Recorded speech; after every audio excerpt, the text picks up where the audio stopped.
Van Jones was on the Bill Maher show, and you talk Wow. about a panel from hell. Van Jones, Thomas Friedman, and Bill Maher. And just the three of them. Now, I really wish that HBO were not such copyright Nazis, because it would really help to get the visual on this, since you'll see both Friedman and Maher laughing at this hilarious punchline of Van Jones. Now, Van has since apologized for this, which we'll get into in a moment. But Yeah. Bill Maher or Thomas Friedman have apologized for laughing at it. And Bill Maher never would.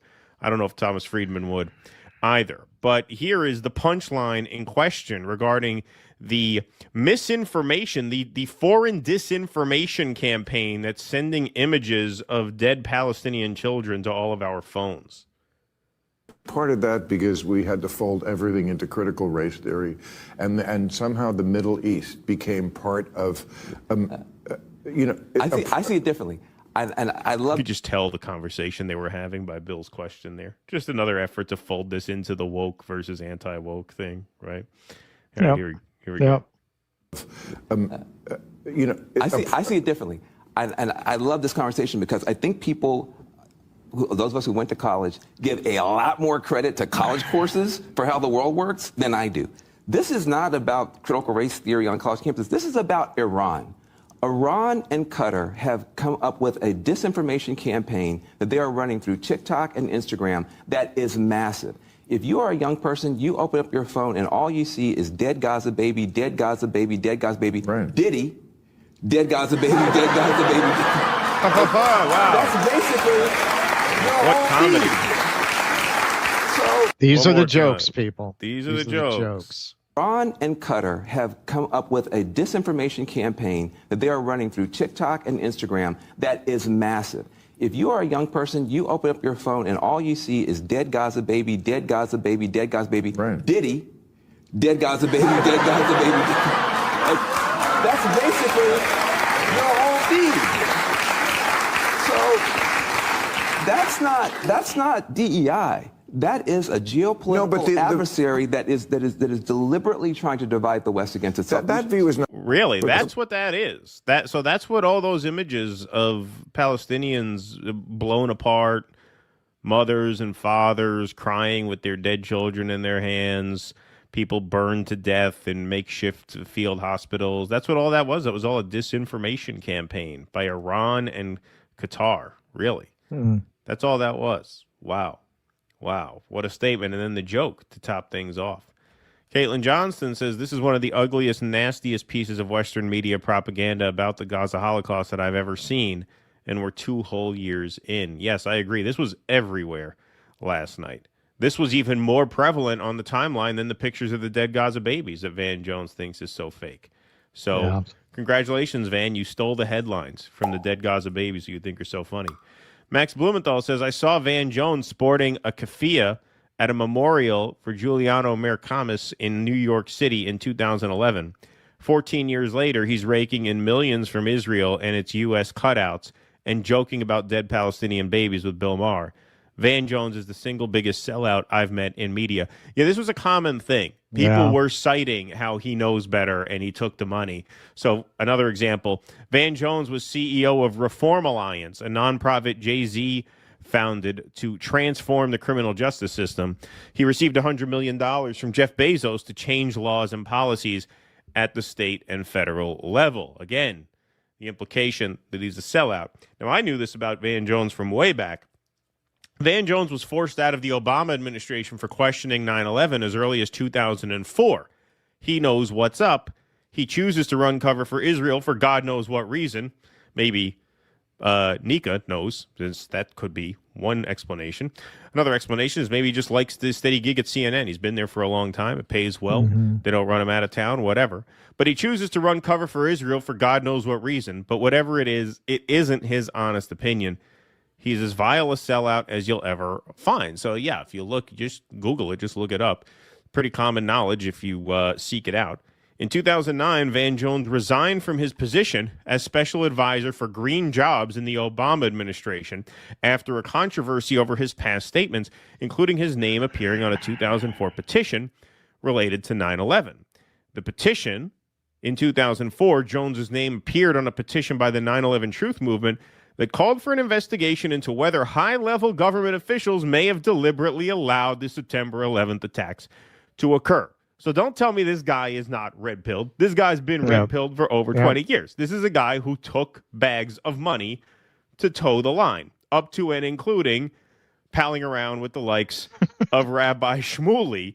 So Henry Ford says, I have a theory about everybody who associates with Rabbi Shmuley. So far, it's 100. So here's Van Jones with Rabbi Shmuley very recently. Really, he's an American hero. He is such a friend of the Jewish community. Hey, he wears that pin on CNN. What I love about Van is that he makes so much sense, and he's so candid. And of course, we don't have to agree on everything. But the love that you have shown our community, and the love that your community has shown my community for 100 years is where the sentence starts. And we've been together for 100 years. We're going to be together for 100 more. And it's an honor to be here today. Thank you. Love you, brother. Just know that for you to be here on the 80th anniversary of the liberation of Auschwitz is a really big deal. And our community really appreciates it. God bless you. To be here with a legend like you is an honor beyond words. Wow. Appreciate you, brother. God bless you, Ben. Wow. Wow. Yeah. Was the video lagging there? If it was, it's my computer. Was, yeah. Okay. Yeah. All right, I'm going to have to do something about that next time you're on. I'll have to tweak some dials back here. So sorry about that. But you get the picture. You get the picture. That's Van Jones yucking it up with Rabbi Shmuley. Honor to know this guy. So the pile-on was so severe that Van Jones says, yeah, I messed up on this one, and I'm sorry. I was trying to raise awareness about foreign adversaries creating chaos online. Oh, yeah. Which is undermining democracy everywhere. But what I said was easily misunderstood, and the way I said it was flat out insensitive. Babies are dying every day in Gaza. Yeah. Nobody should dispute that fact or make light of it in any way. To the people living in fear and burying family members every day of all ages, I apologize. Oh, well, that's very nice of you. Very nice of you, Van Jones. So Sam Husseini says, nah, people understood you plenty well. I remember Van Jones ducking me at a media conference many years ago. We had exchanged emails, and I was being casually friendly. He was totally arm's length. He knew his trajectory even then. Revolutionary Blackout, Nick Cruz, our friend Nick, says, Van Jones, I get it. We all been there. Who haven't joked about dead babies while trying to manufacturing war against the enemies of our ruling class? Simple mistake, really. There you go. No sweat. Sana Saeed said, you didn't mess up at all. You did as you were advised to do. Your response to racist criticism of DEI by Maher was to vomit baseless AIPAC ADL propaganda and make a disgusting, dismissive retort about slaughtered babies. Babies our tax dollars are killing. And you think we shouldn't see the people we kill. You think to see the people we help slaughter is foreign propaganda? So Van Jones put out a more formal apology an hour after his first one. This was 1:47 a.m. He was up late over this. I made a comment on Real Time with Bill Maher about the war in Gaza that was insensitive and hurtful. I apologize. The suffering of the people in Gaza, especially the children, is not a punchline. I'm deeply sorry it came across that way. What's happening to children in Gaza is heartbreaking. Notice he still won't say who's doing it to them.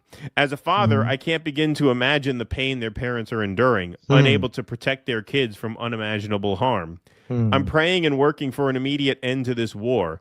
Oh, really?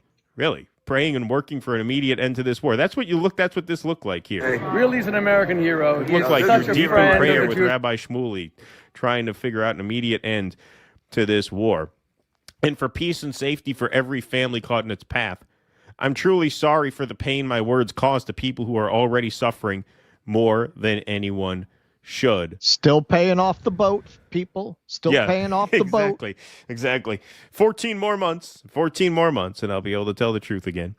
Janine Eunice says, I preferred the three of you laughing like the villains you are because it was honest, in contrast to a fake apology when you've been shilling for Israel's slaughter of the Palestinian people and wear a yellow ribbon to make clear, as though it wasn't already, that you only care about Israelis. Yeah, don't forget, he was at the March for Israel.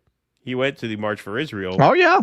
Right, he was a speaker. Yep. Right away. He was a speaker there. He got booed there because he tried to both sides it there, right? Yep. And they booed him. And yet he still has been just one of the most vile propagandists for this genocide, going as far as to really smear a lot of the protesters, both in L.A. at that synagogue event there when they were protesting the sale of homes in the West Bank, and just all throughout this. And what makes it especially offensive is what a lot of people realized, what Max realized, what Nika realized, and what I knew about Van Jones for a while, is that he comes out of progressive activism. That's what he was. Well, For left activism. a long time.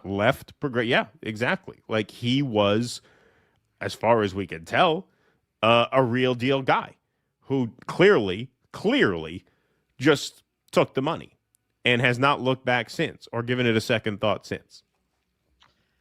I think it's easy when you get in these circles and you're surrounded by people who also have no morals to just set that aside, man. Like, what, the road to hell. Like, you probably don't sell out all at once. It's a little bit, and it's a little bit, and it's a little bit. And then you just become part of that whole green room culture. And who's going to say anything about it? The only reason he came out with these statements is because what he did here was so over the line and grotesque that it jeopardizes his brand.